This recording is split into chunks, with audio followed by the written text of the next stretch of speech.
the whole Frank Lampard situation. I've had fans come up to me and say, "Oh, you're being too negative in it," and I've always thought football's the only place. Like, I could come out and say my favorite rapper, I didn't like their latest release. I can say that. But if it's football now, I can't say I don't like what my manager done. It's like, why is that?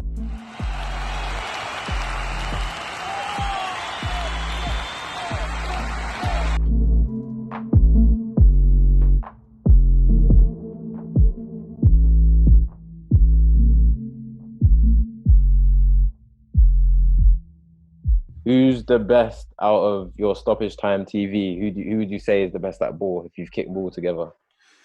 We actually haven't kicked ball, but from what I know and understand, it'll probably have to be Cam. Okay. Cam's got from what I've seen him, he's got good technique about him. He's them sort of players that can kind of move around, nip anything. I would say from a technical aspect, because again, that's another thing. Technical ability and application is two different things, but from a technical aspect, it'll probably be Cam. Yeah, to be fair, he says a lot of things with his chest. So yeah, I'm expecting big things. I would say from what I've seen anyway, like, because we haven't kicked ball or anything together, which probably should do that sometime. But I think technical aspects, I'll go Cam. Fair enough. Yeah. Not rating yourself, no? No, like I said, that I've always known, like, in terms of application in the 90 minutes, like, I will shine. But it won't be like that comes from doing the simple stuff and like range of pass and everything. But if you're looking at moments of brilliance, like controlling the ball, and you just think like, oh, this player's a majestic player, that's very much like probably Cam. Like, like someone, perfect example I can give is Henderson. Like, people always think that Henderson is like work rate and everything. If you look at his game, he's got technical elements to his game. Of course. Everyone prides him on like his work rate, his leadership. That is very much my mold. That was me, like to a T. Like, oh, this guy can lead. When he's not there, they're gonna crumble. Or he can pick a good pass and they think, oh, he gets stuck in.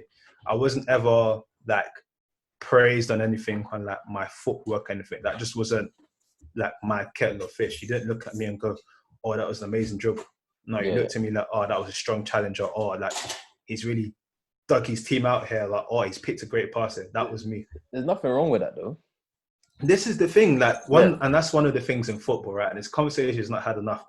There's 11 players in the team. Not everyone can be the superstar. It's like a boy band. Not everyone is going to be the main singer. Like, and when you realize what you are, you can build upon that. So a great example I would give is, so for instance, Chelsea. Like, everyone always brings these agendas about, Drogba wasn't prolific, he didn't score enough goals and everything. Lampard was scoring all the goals. But what Drogba was the man for the big occasions. Drogba knew that in his role, he had to assist Lampard because Lampard was this goal-scoring threat for midfield. He also knew that this guy took penalties and everything. So his role wasn't to... We were winning titles and everything, despite Drogba not getting mad numbers, as people would say. And he did get mad numbers on occasions, but he knew his role within his team. Imagine he went out and said, you know what, I want to be the golden boot and everything, and how that would have changed the dynamics. Would we have been winning? These are the things that people sometimes miss out on football. That when you look at something from a surface level, it just looks like, oh yeah, there's this and that. But there's roles within football teams, man. Another one, like, again, it's changing now because it's not as effective, but Bobby Firmino for a long time has been so pivotal to what Liverpool do, because of his perceived work rate, the way that he facilitates them forward, scoring goals. Now there's question marks because it's like, well, we actually need you to score goals. It can't just all be this. But for the most part, he's part in that system in the team enabled others. So are you going to say he's a bad player for that? No, you can't. He's playing his role. Not everyone can be, as I'd say, not everyone can be the main singer in the boy band. Someone's got to be the main singer. Someone's got to be a backup vocalist. Someone's got to be like the guitarist. Like, everyone needs to know their role in the team.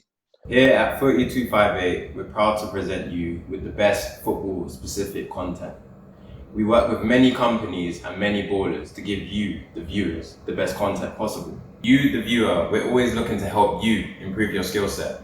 In order for you to improve your skill set and for us to keep making these videos, please click the link down below and buy some equipment. The equipment helps us run this channel, and also you subscribing to the channel helps us producing more of these videos to help you with your skill set and your knowledge of the game. Thank you for supporting 4258. I think that was like England's main problem, like for the golden generation, because they just wanted to all come in a team and do their thing. You know, they wanted to all be their guy, you know. A superstar, yeah. Whereas in a team, you can't have 11 superstars. You got to have 1 or 2, you know, for the team to gel. So for fans, you know, wishing that, you know, certain players, you know, be the role that they're not and they shouldn't be, you know, it would be interesting to see if 11 players ran out on the pitch and just started doing their own thing. Did anything? What would happen? It'd be interesting to see what happened. Well, what's your opinion on fan channels, and when do you remember of a fan channel first starting to come up? It must have been Arsenal Fan TV. Yeah. So Arsenal Fan TV, I think, because of the position that their football club was in, they have just been transcended what a fan channel is, because usually it's dedicated for the fans of that team, right? But because of Arsenal's misfortune and what that meant content-wise, Arsenal Fan TV became this franchise that everyone just wanted to watch, because it was like, yeah, if you win, you don't care, but you lot are losing and you're not great at the moment, I'm going to see some great stuff. So I'm for fan channels because I'm for expression of voice. I'm for, again, what these fan channels do really well for the most part, for a lot of them anyway, is that they get people that represent the fan base. So you might see an auntie on there and you know that there's auntie fans. You might see a younger on there, you know that there's young, he's speaking on behalf of other youngers. And you get real feedback, it's real stuff. It's not filtered and everything. I love that aspect. And that's what I've always loved about Arsenal Fan TV to a certain extent. Like, people that are speaking, initially for the initial part when they're growing and everything, these guys were just really talking about how they felt. They were hurt by their football club, that their football club wasn't this great club anymore, that they were going through turmoil. And they just wanted to vent. And by venting, without knowing it, they were kind of comforting other people that thought, okay, I'm not too mad because I felt this as well. So I'm not the crazy one here. So I like it like that. It gives powers to the fan as well. And the football thing's changing, man. Like, look at Troops. Troops is someone that was a super fan. He's now friends with Aubameyang. Like, that is crazy. Like, relationships are formed with footballers out of people conversing about their club.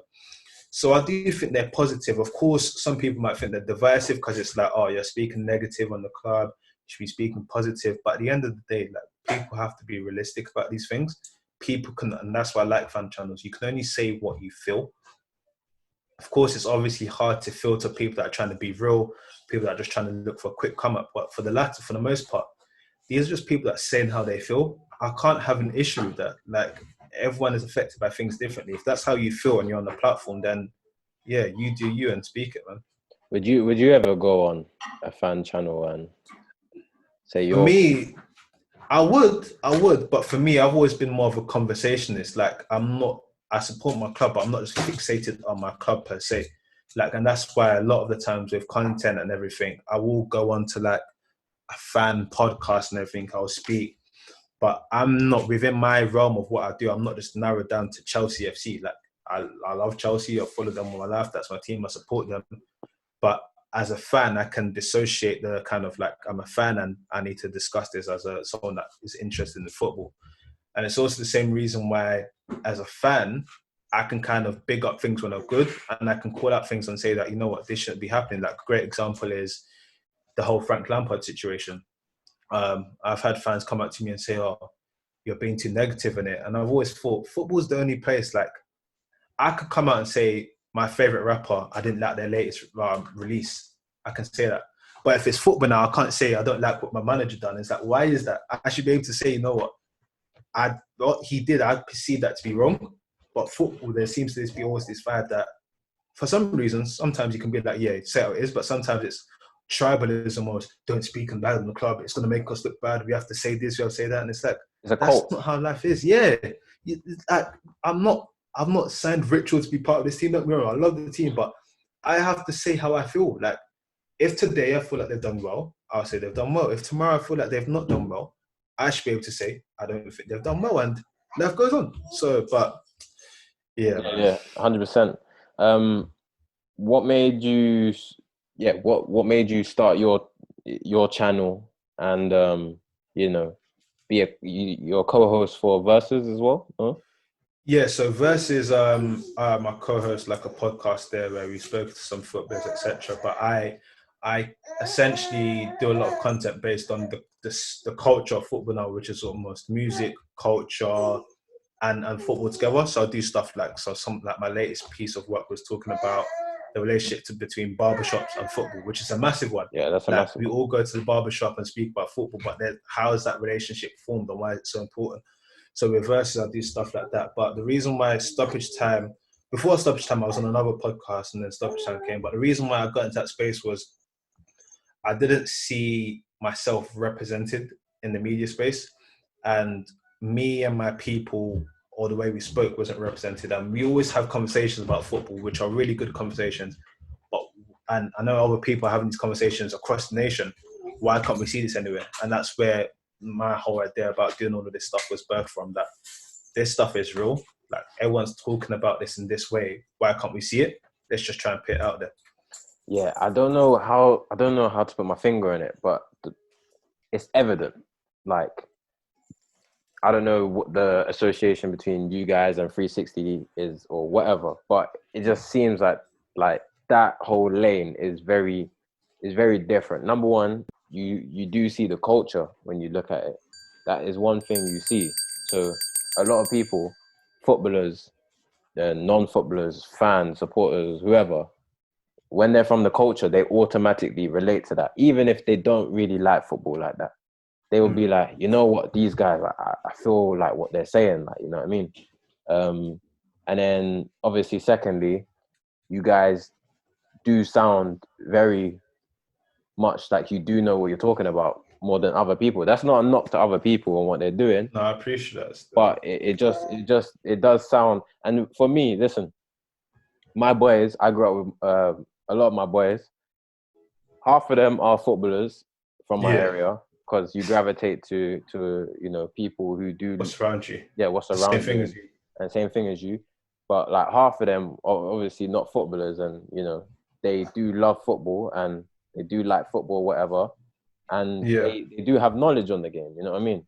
And I don't know if it's from, you know, growing up around me or whatever, as I was the guy where they were looking to make it, but you know, I do listen to their opinion. So for a footballer to be ignorant and say that a fan can't have an opinion like that, like, how do you feel about, you know, that kind of perspective on it in terms of, oh, you're not a footballer, so how can you speak, that type of thing? You know what I mean? Yeah, I touched on it before, and I get to a certain extent where a professional may be coming from. So, for instance, that's the key thing I think I want to point out here. Professional footballers are professionals.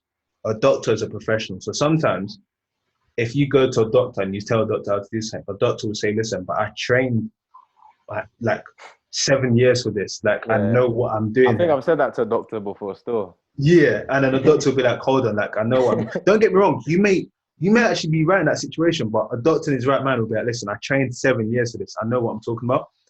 For me, a footballer, most footballers, well, academy, what, under nines? You start let's just say under 10. 8 years old. Yeah, 8 years old. Yeah. So yeah, you'll be under nines. So from under nines up until 18, and then into your professional career. So you've been training for this your whole life. You've just lost a game. You train your whole life. You train every day of the week. And then Joe Bloggs comes and says, that's not the right pass. You should have picked this pass. I understand if someone looks at it and says, hold on, but you don't understand this. I remember Roma, a great club, they did something where someone missed the opportunity. And there was loads of tweets like, oh, how could you miss this? So they tweet the people that tweeted that and said, we're going to invite you down to the stadium and you're going to have the chance to win a car. All you have to do is convert that chance that so-and-so person missed. No one managed to do it. Another example was Serena Williams, where men thought they could win a point in tennis against Serena Williams. So they got like 16 men. None of them were able to do it. Some of them had like 3 men at the same time playing tennis. None of them were able to do it. To a certain level, there's appreciation of the game that people that don't play at that level will never be able to understand. And don't get me wrong, you could play normal football and be like, yeah, but in normal football, I'll do that. true, it's relatable. But if a professional is telling you, listen, you don't understand it, sometimes you have to take stock in that. But that doesn't mean that you have to be ignorant or switched off to what someone's saying. That's my thing. You can't be ignorant to what's being said, because sometimes that opinion or whatever that person's saying could be true. It's like I could watch your last match, right? And I could be like, you know what? The movement he made off the centre back, he could have arced his run a little bit. You can tell me, because you've played your game for so long, you played in different countries, and you think, listen, no, that's not the right one to run in that game, in that situation. This is what I had to do because I knew he was a narrow defender. Like, but the truth is, for me kind of seeing things, I could probably say, but nah, I know that when you've arced your run before, you scored goals from it. So it's a balance. Like professionals, I always say, if you're a professional in something, you're always gonna have the right to say, you know what, but I've trained for this, I know what I'm talking about. But it's always good to be able to listen to people's perspectives on things. I think anyway. Yeah, it's a complex thing, you know. Like me, I'm gonna give you my opinion. So anyone watching this, you could tell me anything. You could tell me I had a bad game. You could tell me anything. But it's like the moment where you don't have the appreciation type of side of, like, it can go wrong. Like, do you get what I'm trying to say? It is possible to go wrong. But if somebody says that was wrong, I can accept that, because I'm saying to myself that was wrong, because if it was right, it would have been successful, whatever that may be. Like, I'm a striker, so if it was right, I would have scored. Do you get what I'm trying to say? So I know it was wrong, but it's just about the why. Why did that not happen? Like, I feel like fans and probably players don't really agree on the why, and that's where it kind of gets mixed up. Obviously, you've got trolls nowadays, and that blurs everything, you know, blurs the lines a little bit. But speak on, as a fan, what are things that you demand from your players? For me, and again, this is where it's interesting, because for me, it's kind of that previous history of playing football at any level. One of the things that you can appreciate is maximum effort. So for me, it's always, I want to see that my team has given maximum effort or showed a good account of themselves. It is natural to have bad games. Everyone has bad games, whether you're professional, whether you play Sunday League, whether you're playing like your works regional final. Everyone can have a bad game, and that's normal. But one thing that everyone can also do is put their all into everything. And it is quite visible when someone hasn't put their all into everything. Like, I know people have different ways of playing football, but you can tell if someone's given everything or not.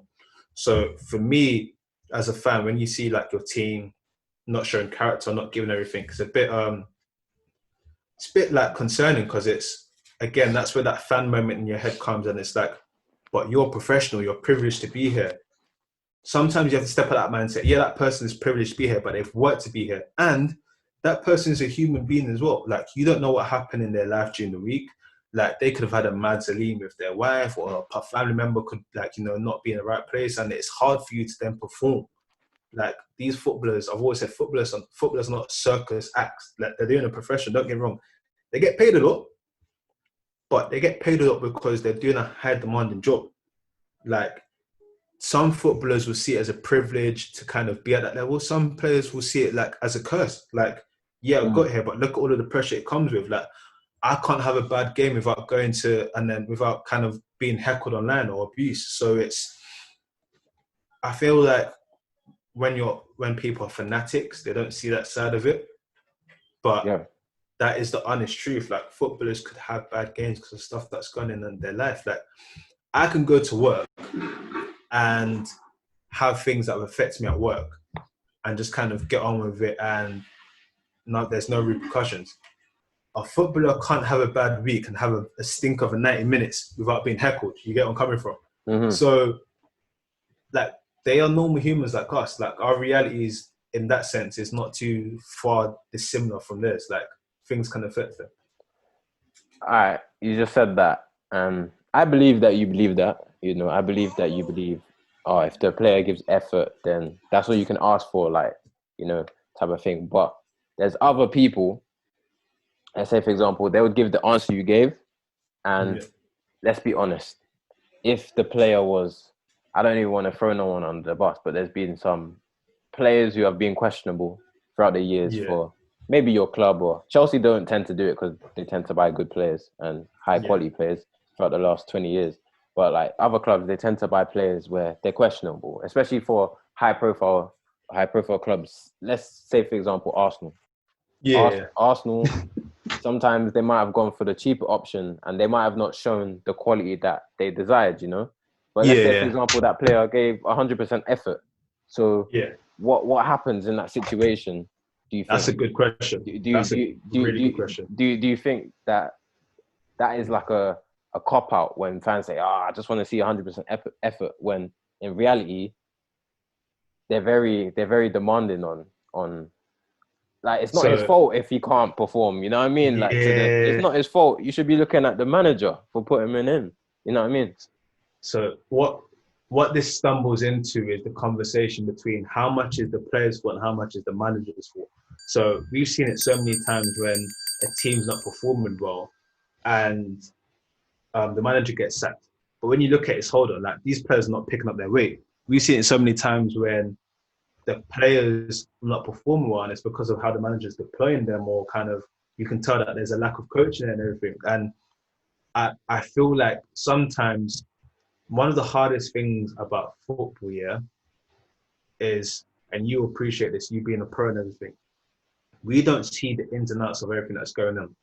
So to give an example, let's say for you, for example, I come to watch a game on a Sunday and I'm looking, you guys are not looking that well gelled or anything. That's just my perception of what I've seen.